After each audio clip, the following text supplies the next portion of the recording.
Welcome to EduCasts, home of EduCasters. What is learning? For most of history, the answer to this question was pretty simple. Learning was the act of transferring knowledge. One person, a teacher, had the knowledge, facts, dates, formulas, and rules, and their job was to pour that knowledge into the heads of their students, who were seen as empty, waiting containers. This is the transmission model of education, sometimes called the empty vessel or banking model. The teacher talks, the student listens. The textbook holds the truth, the student memorizes it. The test measures one thing: how much of the poured knowledge the student managed to catch and hold on to. This is a clean, simple, and efficient model. It's how schools have been run for centuries. And it was a model that made a certain amount of sense in an industrial age that needed to produce workers with a standardized set of facts and skills. And for many, it's what school is. But what if the entire metaphor is wrong? What if knowledge isn't a thing that can be passed around like a package? What if the mind isn't an empty vessel at all, but more like a construction site, complete with half-finished projects, blueprints that keep changing, and a busy, sometimes confused, builder at the helm? This question is the starting point for Constructivism, arguably the most influential and revolutionary idea in modern education. Constructivism is an educational philosophy with a simple, world-changing premise. People do not get knowledge, they build it. It argues that learning is an active, messy, and deeply personal process. Every single person, from a baby learning to grab a rattle to a PhD candidate writing a dissertation, is actively constructing their own understanding of the world. They do this by taking new information and experiences and trying to fit them into what they already know. This idea completely flips the script on education. If learning is an act of building, then the teacher's job is not to be a sage on the stage delivering facts. Instead, the teacher's job is to be a guide on the side, a master facilitator who designs the projects, asks the right questions, and provides the raw materials for students to build with. The student is no longer a passive receiver. They are the active builder, the architect of their own understanding. This philosophy wasn't born overnight. It was built by intellectual giants who watched children and asked a simple question: how are they thinking? 1. Jean Piaget, the lone scientist. The most famous name in constructivism is Jean Piaget, a Swiss psychologist who started his career by studying snails. But he soon turned his brilliant observational skills to his own children. He didn't just care what they knew, he was fascinated by their wrong answers. He noticed that kids at similar ages all seemed to make the same kinds of mistakes, and he realized these weren't mistakes at all. They were windows into a completely different way of seeing the world. Piaget's big idea was that our minds build mental maps to organize everything we know. He called these schemas. Think of a schema as a mental file folder. A baby has a simple doggy folder that might say, 4 legs, fuzzy, licks my face. When that baby sees a new dog, say, a poodle, their mind tries to fit it into an existing folder. This is called assimilation. The new information, poodle, sits into the doggy folder. But what happens when that same baby sees a cat? It has 4 legs and is fuzzy. The baby points and says, doggy. But the dog mom corrects them. No, honey, that's a cat. This creates a mental crisis. The new information doesn't fit, and the baby's brain is in a state of what Piaget called disequilibrium. To solve this, the brain must change.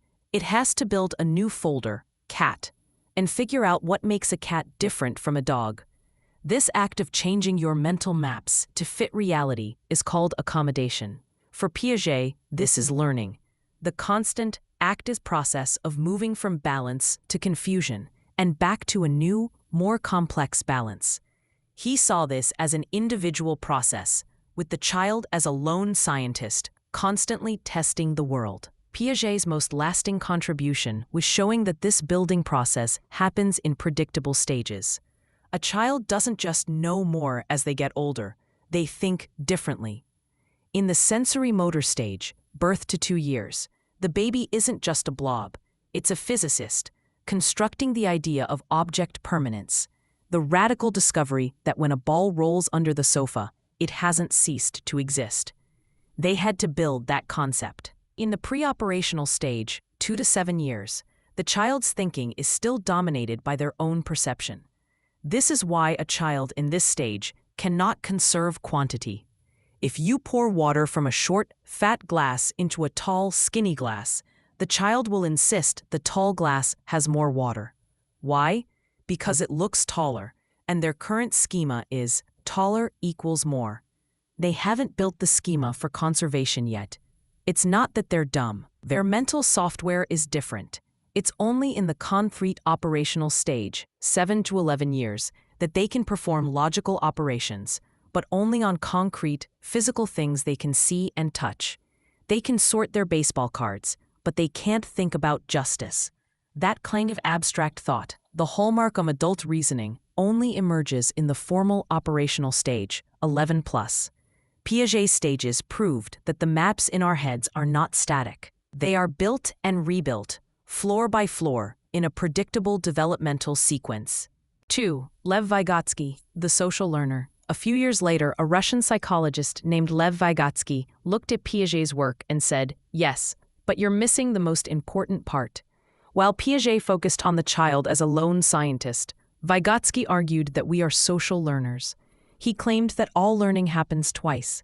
First, it happens between people on a social level, and only then does it get internalized inside the individual's head, on a psychological level. Vygotsky's two most powerful ideas were the more knowledgeable other, MKO, and the zone of proximal development, ZPD. The MKO is anyone who knows more about a specific task than the learner. This could be a teacher, a parent, or even another student who has already mastered a skill. The ZPD is the magic circle that exists between what a student can do all by themselves, like add 2 plus 2, and what they absolutely cannot do, like calculus. The ZPD is the sweet spot in the middle, the things a student can learn, but only with help from an MKO, like 2-digit multiplication. For Vygotsky, the entire purpose of teaching is to identify each student's ZPD and provide just the right amount of help, what we now call scaffolding, to get them to the next level, collaboratively.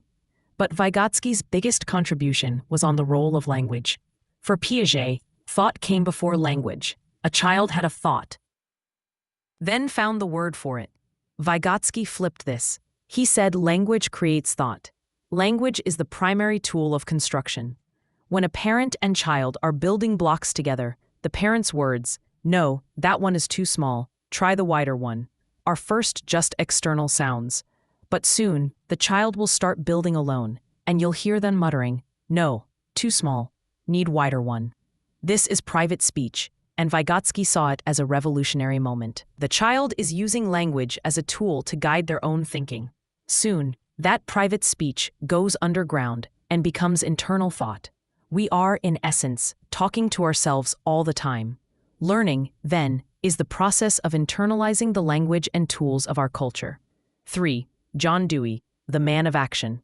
While Piaget and Vygotsky were the theorists, the American philosopher John Dewey was the one who tried to put these ideas into practice. Dewey believed that the factory model of education, students in rows memorizing dead facts, was not just boring, it was undemocratic.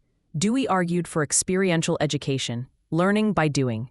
He said that students don't learn about democracy by reading a chapter in a book. They learn about it by practicing democracy in the classroom.